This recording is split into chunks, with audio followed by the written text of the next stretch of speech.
आणि शेकडोच्या संख्येने आज या कावड यात्रेमध्ये भाविक सहभागी झालेले आहेत. काय भावना आहेत? हा हिंदू धर्मामध्ये श्रावण मास हा एक पवित्र मास असतो आणि संपूर्ण हिंदुस्थानमध्ये काशी हे शंकराचं पवित्र स्थान आहे. गंगाजल हे पवित्र जल आहे.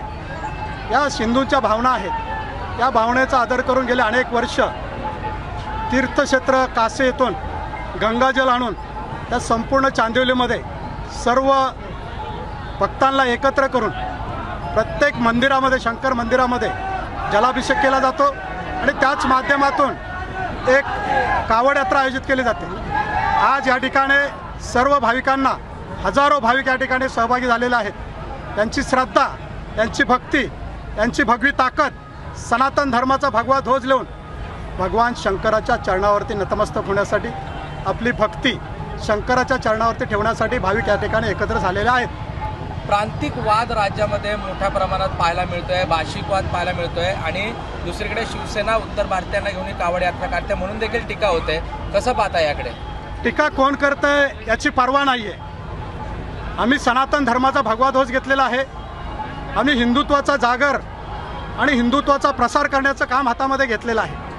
हे आमचं कर्तव्य आहे आणि म्हणून या महाराष्ट्रामध्ये पवित्र जल आणून प्रत्येक शंकर मंदिरामध्ये सर्व भाविकांना, सर्व हिंदू समाजातील लोकांना एकत्र घेऊन एक सनातन धर्माचा भगवा ध्वज घेऊन या ठिकाणी सर्वांच्या भावना भगवान शंकराच्या चरणावरती ठेवण्यासाठी या ठिकाणी भक्तीने, शक्तीने एक भगवी ताकद घेऊन या ठिकाणी भाविक येत असतात.